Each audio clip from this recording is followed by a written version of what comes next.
don't know, there's something really visceral about this place. As soon as I stepped off the ferry when I first came here, I was like, I'm home.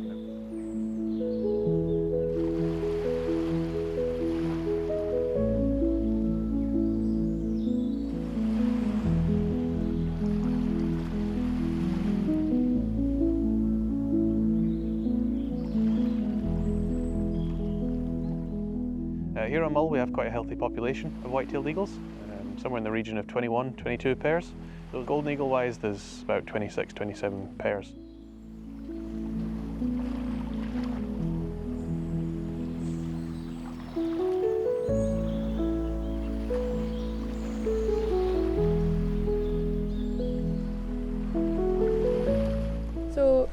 Mull's promoted quite widely as a wildlife-rich island, so that attracts a lot of tourists who are really interested in seeing particular species.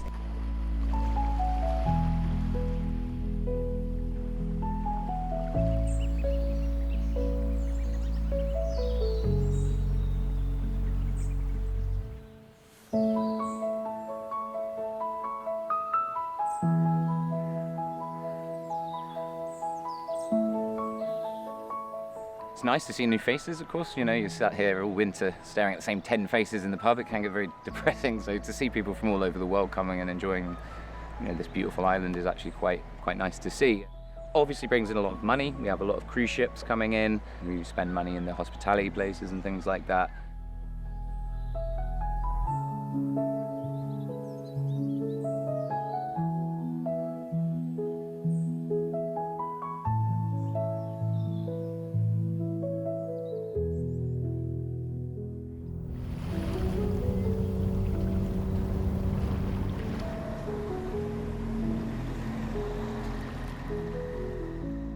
I can understand why people want to visit here. People come from all over the world. We meet them every day, and the island does depend on visitors for its economy. Lots of people's jobs and livelihoods depend on it. So we can't complain about the fact that people still want to be here, but I think there's a balance that we need to find. I think the people can accommodate, but it's the animals and the rest of the natural world where we've got to find the right balance, I think. We wouldn't survive without the wildlife. It'd be nicer to be able to pay back a bit to wildlife rather than keep taking, which is what we seem to do, really.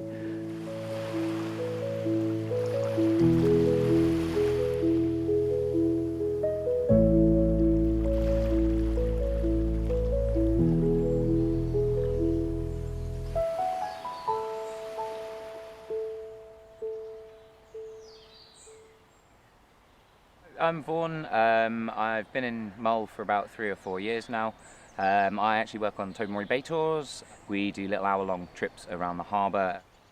We used to come on holiday to Mull many times, so I've been on the other side of the tourism divide, I suppose, and it was just such a beautiful place that it'd be a daft move not to move up here when I got the opportunity, of course. My name's Alex. We've been running Mull charters now for going on 16, 17 years.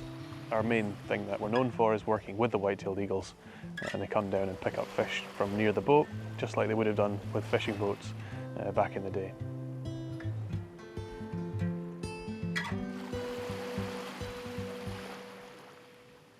I don't ever get a diminished sense of what it's like to be in this environment.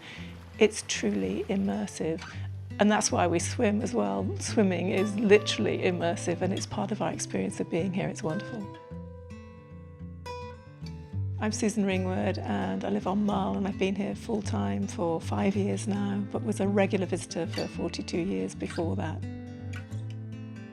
One of the real issues that we've got on the island is the accommodation for people needing to live here and to be able to bring up their families here, when 15% of our housing stock is for holiday rentals, and that can make it really hard for people to stay here, buy a house here, bring up their family here, and they end up moving away when they don't want to.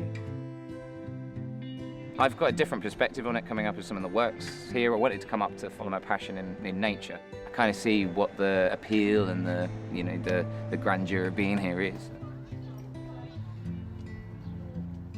As far as wildlife destinations go, in the UK, Mull is pretty high up there. You've got a coastline teeming with wildlife, from waders to otters and big cetaceans out We're starting to see the odd humpback appearing around here, which is nice.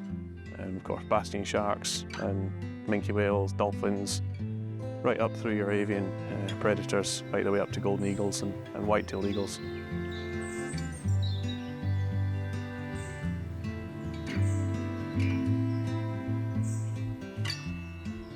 I mean, tourism obviously is the lifeblood of the economy here. It's about 85% of the total economy of Mull, so we heavily rely on it, especially in the summer.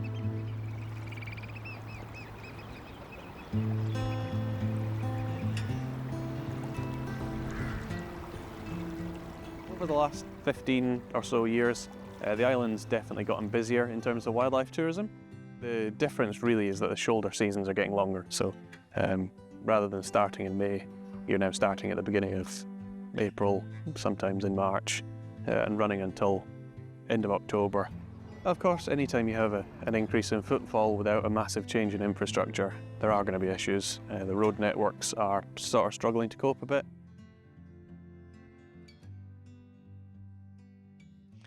Tourists certainly do impact on our life here. I mean, mostly driving on the roads. If people were able to reverse their cars into passing places, that would really help. And when locals living here, when it gets to October and we've had the rally and then it calms down, everything, all right, okay, it's just us now. And we do cherish those months when we have fewer visitors, I think, because it just makes getting around the place a bit easier.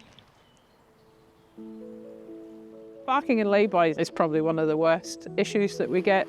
Yeah, oh, I've seen an otter, and they get the glasses up, you know, and yet a car comes along or a lorry comes along, and where do they go? During COVID, I was allowed to be out and about, and, you know, everything just seemed far more chilled. The wildlife weren't taken for cover as soon as they saw a car. It was really nice. You know, you have to just be respectful of the people that are living here all the time and trying to work.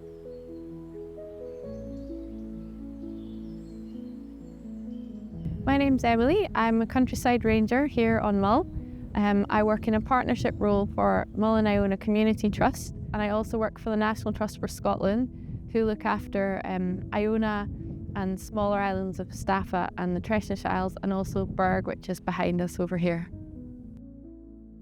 It can get tricky managing disturbance sometimes if people are really keen to get their particular moment with an otter or whatever. Unfortunately, on social media, people promote the same areas for folk to go and look, and particular otter territories could get, you know, overloaded with people. Or on Iona we have corn creeks, and that can have the same issues really. So we're trying to spread people out, you know, enjoy all the wildlife and not just the hot spots, and manage the disturbance a bit that way. One of the concerns that people have had from visitors coming here is that they want to get too close or not understand how their behaviours can impact on the wild animals. And I think particularly the otters, they can't just fly away like the eagles can. And a bit of a phrase, otter botherer, has come up. You know, some people come all this way with all the camo gear on and the huge lenses, and then you see them crawling through the seaweed trying to get as close as they can. And people can see their natural behaviours being disrupted by that kind of intrusion. There is this sort of competition thing about trying to get the best shot so you can put it on Facebook, which is, yeah, it's not always in the interest of the otter. It's almost like, what's the fashion on social media, really?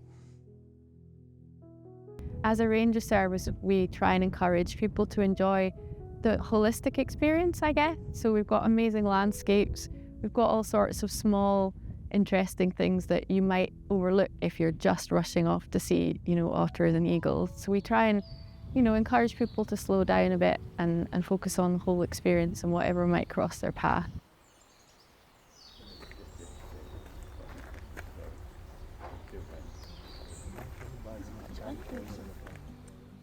Money comes in from wildlife because people are booking wildlife trips and whatever.